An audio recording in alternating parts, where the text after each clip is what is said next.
Ladies and gentlemen, thank you for tuning in to this week's edition of Stop, Look, and Listen. I'm your host, LaTroy Gardner. This week, we have a special guest. We have Canadian singer-songwriter, hit maker extraordinaire. Got a new single out, Like I Do. We got Jamie Fine. Welcome to the show, Jamie. Gas me up too much. We having fun here, you know? Maker is wild behavior, but I'm into it. All right, cool. Glad to have you, Jamie. So, just take us on a ride through your journey, starting with when you fell in love with music to joining forces with Elijah and the success you two had. So Yeah, just, since grade 7, I've known what I've wanted to do forever, and that was music. And it happened very organically, and uh, kind of had tunnel vision from there. I was the kind of kid that didn't have a plan B and C. I had a plan A, and I was going to do everything I could to make it happen. Yeah, I met Elijah when I was in college. I had just graduated. And then we joined forces, and we were honestly just going to write music for other people. That was kind of our goal. We wanted to kind of be these writers. And that kind of duo. And we had met our manager at the time, and he was like, the music's too good. You got to release it yourself. And so we did, and really launched into the industry. And then, slowly I started waking up every day unhappy and realizing, there's all these parts that I said I never wanted or would never do, and all of a sudden I'm waking up and doing them. And I had to mhm, take a step back and say, "Oh, this isn't the right people for me. This isn't the right team that I wanted to be around, just for my musical career." And so I took a step back and took a little bit of a step back from music in general, figuring that if I would wake up one day ready to be an artist again, I would, and I did, and I'm happy every day that I did. right. So what was the most difficult part of that soul searching as far as ever since being 7 years old and having this dream and working towards it to eventually hating the fact that you accomplished this goal? Like, tell us about It that. it's hard. It's I think anytime we do soul searching with anything, right? We learn a lot about ourselves, and my thing is I wanted to always make sure I was holding myself accountable for when I was learning those lessons, making sure I was never making those mistakes again, and that was hard work. And it's a blessing that from a young age I've known what I've wanted. A lot of people spend a lot of time and a lot of years figuring that out, and a lot of trial and errors. For me, I'm like, oh, I know what I want and I'm going to get it. But that made it, the bitter part of that, of the sweetness was, as I had said, and as you reiterated, that I woke up one day being like, sorry, getting everything that I've ever wanted meant making a lot of sacrifices that I never wanted to make and that I promised myself I wouldn't. Hmm. And that was part of my journey, and that was part of learning. We're not all gonna experience highs. We're all gonna experience lows, and who we are in those lows and what we take from them is kind of the most important part for me, and that's what I've tried to learn through all of it. Right. So just talk about the differences, as far as Jamie Fine as a solo artist versus being in a group and being able to express yourself creatively. I get to tell my own story. I get to say, you know what, I this is how I feel. I don't have to mold it to anybody else. Hmm. I get to just be unforgivably me. I think that when I first wanted to be an artist, the reason why we did the duo is because I didn't want to be an artist alone. It wasn't something that I ever kind of, saw myself doing. And now it feels like the most organic thing in the world. I still, play with the same guys on stage, Darius and Matt, and we have a very tight knit group and band, and we've been playing together for a lot of years. And they came with me when I left the duo. They came with me to play, and I involve them as much as I can, because it's, for me, it's not about being like a front person or like the star. I play with stars. I play with like these amazing, talented, incredible people that I want to be just as upfront as I am. And now I get to do that as a solo artist. I get to decide what on stage looks like. I get to involve other people in being with me. So yeah, there's a lot of differences, and really, although it was a really difficult decision to make for me to walk away at that point, it's the best decision I ever made for my career. Right. All right. So if anything's left, huge success globally, double platinum in South Africa. Just tell us, like, what it meant for you to see your music cross over to South Africa. How did that happen? You know? Social media, it's the power of social media, right? That's how, it runs the world right now. Candidly, I had been in this part of my life that I was pretty frustrated with music, and I was feeling, oh, like I just want I want my music to do something more than it's doing now. Even though I was thankful for every listener and every fan and it was beautiful, it was like, okay, I really want to do something different this year. And the first video that I posted actually came out of a little frustration, and it went absolutely viral. And I was like, okay, damn, let's go. Like every video went viral, and South Africa, the UK, Australia, New Zealand, Germany was a big one, and Canada and the United States. Those were really big, heavy hitters for me. And it was the first time I had got, garnered that much attention in places like that. Mhm. And we didn't, for South Africa specifically, we didn't want to be one of those artists that just like thanked it from afar and was like, "We love you guys, thank you so much." I was like, "Nope, I'm getting my ass on a plane. I'm putting my band on a plane, and we're getting over there, and we're meeting the people that made this happen." And Right. we go every year now. Okay. Yeah, because you're about to go on tour again, and South Africa is a stop. South So, Africa's a stop. We're doing more dates than we ever have. We're doing 7 or 8 dates there, along with Canada, and we're gonna hope to get to the UK and hope to get it to a couple stops in the States, and it'll be a beautiful year. all right. So what's your favorite stop outside of North America then? I mean, I have to say that I played the Johannesburg show in South Africa, and it changed my life. Like that's everything I've been chasing as an artist. If 5,000 people screaming and showing up and singing not just the big songs, but all of the songs, like the deep album cuts. Like Right. that's everything that you want as an artist. And that show changed my life in a lot of ways. Kept me pushing in a lot of ways. So I would say that was although there's all these cities that I love performing and I have all these beautiful memories, I would say Johannesburg changed my world. Mm-hmm. Right. All right. So before we get into like I do, I have to ask you about the promotional photo.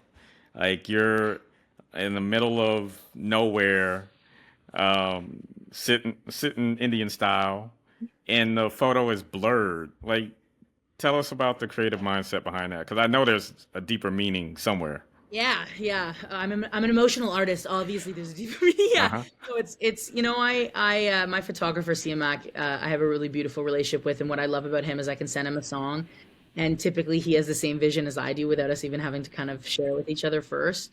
And we had a couple of ideas for that. The initial idea was actually me and my girlfriend Vic. We had one where I was looking at the camera and she was facing the other way with her head on my shoulder, and it was a beautiful photo. And then we saw this other photo of me in the field, and we both kind of agreed, damn, that one's it. Because the meaning behind it is how alone I feel in my head. My Uh-huh. head is a mess, my head is blurry. The first line in that song is, "I'm sorry when my ADHD takes a hold of me." Like, I think a Right. lot of people can, especially in creative industries, have ADHD, and or our brains are kind of going a mile a minute. And I wanted the artwork to emulate how my head feels, a little blurry and a little alone a lot of the Hmm. time. All right.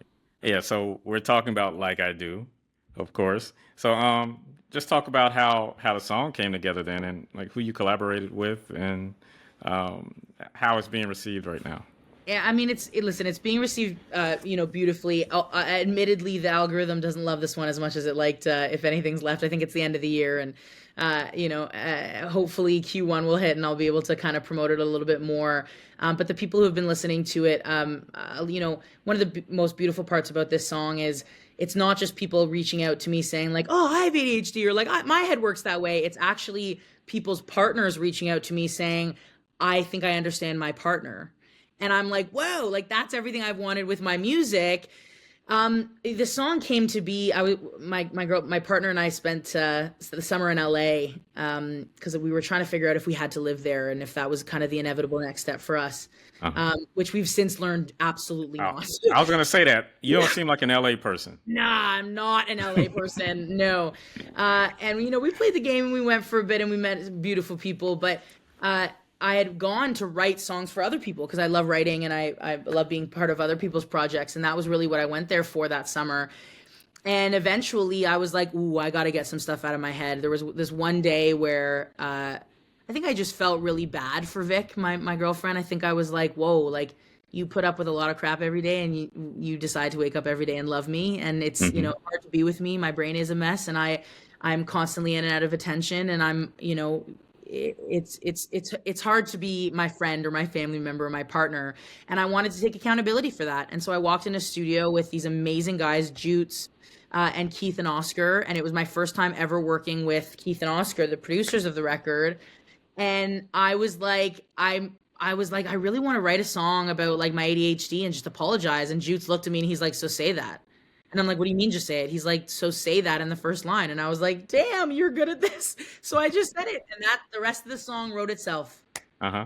And Vic is in a music video, right? Yeah, Vic and my dog, or our dog, our son, our fur baby. Yeah. He's in it as well, and um, we wanted that rawness and we wanted the realness. I wanted to give people a look at my real life, and it was Vic's idea. We were driving, and she started filming one day, and I was like, "What are you doing?" She's like, "This is gonna be the music video," and I'm like, Hmm. "Oh."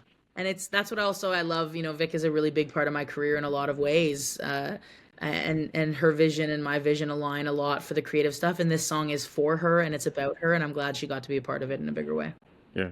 Yeah, you spoke to a lot of us creatives and the difficulties of being in relationships with us because I feel like a lot of us were introverts, but we put on the mask and we can be extroverted when necessary. Yeah. And then we have those moments where we just want to be left completely alone so we can like kind of think about what we need to get done creatively. And Yeah. yeah, it's hard to understand us. And yeah, it is. You're right. And it's, how many times have you gone to a social setting and you walk home so exhausted because you're like, oh my God, like, because we are introverts. We're a lot of people who, we like our alone time. Our heads are so full.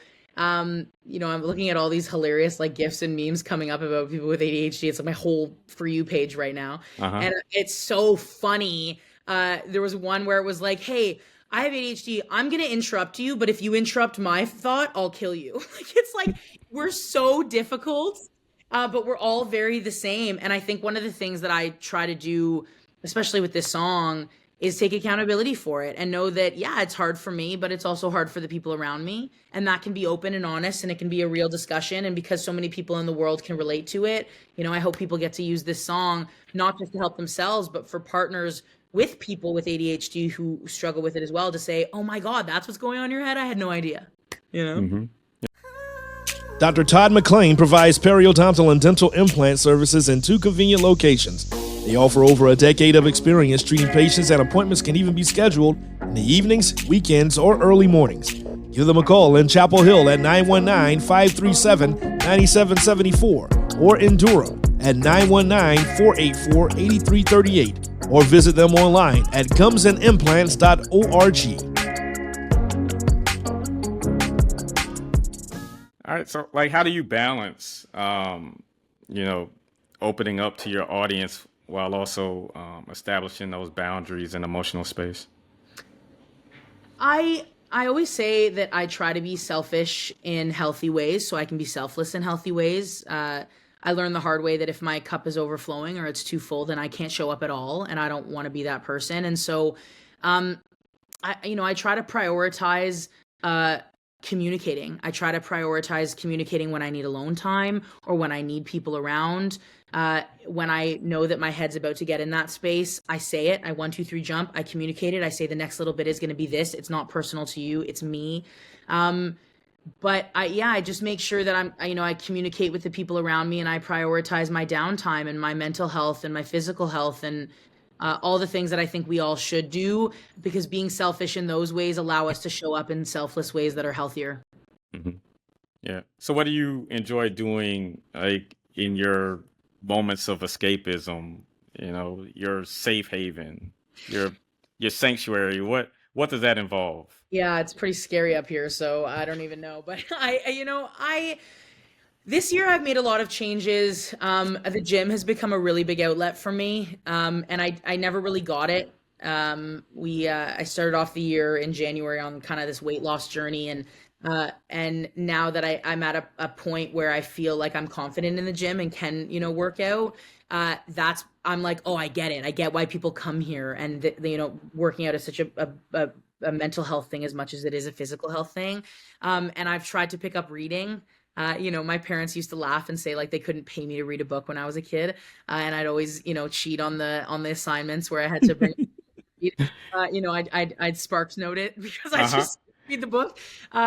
And now what I realize is, I don't know if you can relate to this, but you'll read the same line over and over again for like 10 minutes and you have not retained one single word. That's thinking, how I am now. That's how I am. Dude, it's the worst. And so what I realize is once you get past that, you can actually dive into the story. And I've really tried to like, okay, I've read this sentence 15,000 times, time to get to the next one. And then once I get past that, that's really helped me as well. But hanging out with friends and family will always top all of that. It's just being around my people and doing escape rooms or going, to a golf, driving range or something like that. Being with my people, whatever we're doing, that's what really gets me on. Cool. So like, you have, upcoming project dropping next year. Tell us about it. What should we expect? So we're admittedly living in an album or a single game world where a lot of people are dropping singles and kind of seeing how it's going. I have this project that I'm so in love with, and in my eyes, I wanted to write to be timeless so that it can come out whenever it's meant to come out. And next year is obviously the hope for that really dropping. I have all these songs kind of set for when I want to release them to tell the story that's leading up to the album, and I have the concept and everything ready to go. But it's about dropping it at the right time, and it's about making sure my listeners are ready to hear that. And so for right now, we just kind of are playing that singles game and making sure that we're getting more eyes on us and more people learning who Jamie Fine is as an artist. And then when we're ready to hit go on that album, it's dropping. Yeah. So how is it approaching, I guess, creating a cohesive body of work in this singles driven era? It's challenging. It can be really challenging. That's part of what I was saying before about, being selfish in healthy ways. I'm very selfish with my music. I write music for me first, and I feel like that's how I get the most authentic listener, for people who can relate to it. So for example, this, body of work, as opposed to the last one where we just kind of, pieced it together in a different way that I'm not used to. And with this body of work, it was really about, here's the concept of the album, and this is the story that I want to tell. And this is how I want people to listen to it. And that's the first time I think I've ever done that with a project. And that's why, I want to be patient and waiting till it comes out, so that I'm not just throwing out this project and saying, here it is, hope you like it. It's about really telling a bigger story, because that's what this is for me. It's, transparently the first person I've told this out loud to, but the concept of this album is everything led me to you. And it's about telling the story of how I got here with my partner, and everything that happened in my life that led me exactly where I am right now. And I want people to be able to relate to that in a big way. Right. All right. So, any want to leak any collaborations for this project, or Beyonce? Yeah, of course. Yeah, I wish. Yeah, me and T Swift just dropping bangers. No, I there's a lot of people that I'm keeping close to the chest in terms of who are writing with me. Jutes will be a part of a lot of things, and Keith and Oscar, who were all three of those guys part of Like I Do, and then Bynan, my main producer that I work with so heavily on pretty much everything. And I have these amazing writers, TK and Max, that are on it as well. And I like keeping my writing team and my producer team pretty close. I don't like I don't like working with 6 different producers on one project. I want it to be a little more cohesive. But in terms of collaborators for who's on tracks, we got some people that we would love to have on, and we're kind of building those relationships and seeing. But honestly, these stories are so personal. Yeah, they're so personal. It's a great word to use. Like, they're so me that I feel so confident putting out this body of work as me. And whoever I'm lucky enough to have on this project, if it works organically, amazing and beautiful. But if not, it will just be, a Jamie Fine project.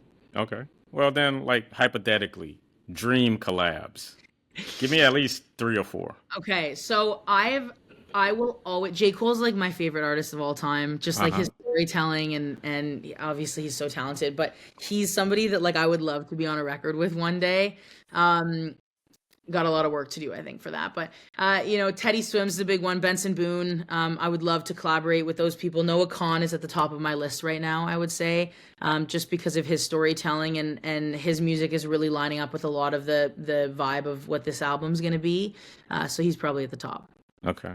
Yeah, I could see a J. Cole collab. I think you two have a similar vibe. Like Dude, especially you tell him that. well, I mean, I'm from North Carolina as well, so I might can pull some strings. Okay. Yeah. Make a couple calls, Uh-huh. bro. A Yeah. couple single artwork. Yeah, I got you. So like Jamie, what do you see when you look in the mirror?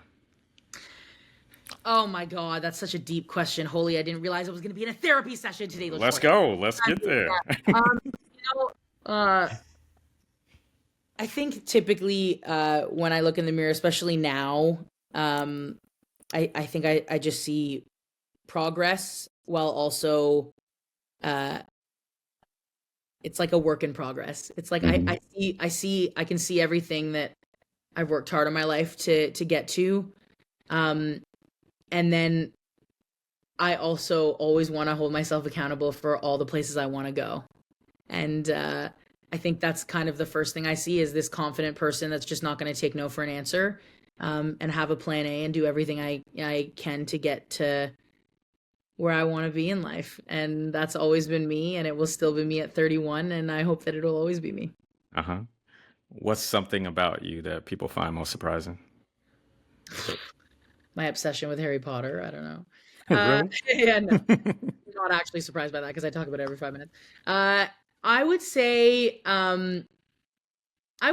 honestly, people are surprised typically by my talent. I think that, or just my ability to sing. What one of the things that I love the most about my project is I kind of walk in a room and people are like, "Who the fuck is that person?" Like in like sometimes a negative way. And I love my superpower is being able to chat with somebody or get on stage and turn heads. And that's what I Mhm. want. I want people to admittedly almost, I don't want to say victimize. That's too harsh of a word, but I want people to be like, I don't get it, and then make them get it. I think that's a Mhm. powerful thing. So I would say that as a whole is kind of the thing that surprises people the most. Okay. All right. So we know we have new music. Like I do. We got the tour coming up. What else? What's on the horizon? Honestly, I think it's music. I think it's all music based. It's building this brand. It's getting to more places in the world and getting to see more fans on the ground. Um, and putting in that work. I'm like an old school kind of gal when it comes to that. I like shaking hands. I like meeting people. I like conversations like this. I want Uh-huh. to put in that work as an artist and not just rely on social media. I want to shake hands. I want to get in rooms. Um, and that I think is going to be a big part of my 2025. But touring and music, that is like the brunt of it. And I'm really excited. It's going to be a beautiful year. Uh-huh. Do you feel like social media kind of, I guess, takes away from that intimacy, the grassroots level building a fan base, or does it enhance it? I think a little bit of column A, a little bit of column B. I think that COVID, you look at COVID times and social media was pretty rampant because everything was so closed that you couldn't get in front of people, right? And so people Hmm. had to rely on who you were on social media. And I think when the world opened up and people kind of got on stage or people kind of met, people were like, "Oh, you're different in person than you are," because people have an easier time being a character online. Um, so I think that it did both things. I think that that's why, I always say I try to turn followers into fans. It's never been easier to get followers now, but it's never been harder to make a fan, to have somebody buy a ticket to your show or listen to the whole album, not just the one song of the 30 seconds that went viral on TikTok or Instagram, right? Hmm. And I think that's what I try to work on in my project is social media gives us very, very beautiful things, but if you don't use it, in my opinion, in the right way, I don't know if you can be a tangible artist in that world, in the world that we're living in, unless you put in the work other places. And that's what I'm trying to do. Okay. All right. So feel free to plug the single, plug your whereabouts on social media, the website, where we can buy those tour tickets. I love it. I am at Jamie Fine Music on all socials. Go stream Like I Do. It's a banger. I promise. I'm not just biased. Okay, my mom told me it was a great song. Yeah, y'all can go stream it. And if you're in Canada, if you're in South Africa, you're gonna be able to buy tickets to a show, and we have a great time on stage and like interacting with the crowd. So come to a show. Maybe if you've never heard me before, you might have fun coming and trying something new. But every listener, every person, I'm so thankful for you, and I love you all a tremendous amount, and I'm thankful for everything you've been able to give me. All right. JamieFineMusic.com. New single, Like I Do. Jamie, it was a pleasure. You're my freaking Yeah, guy, and I appreciate you, and I'm booking a flight to come see you in Florida right now. I was about to say. Well, of course you have to, go play in the snow a little bit first before you hop on that plane. But yeah, definitely. Angels, some snow angels. Oh yeah. Oh, this was fun. I So appreciate you, man. Thank you for yeah, having me. yeah. Continued success. All right, Jamie Fine. Thank you for your time this week and for Stop, Look, and Listen. I'm your host, LaTroy Gardner. Peace and blessings.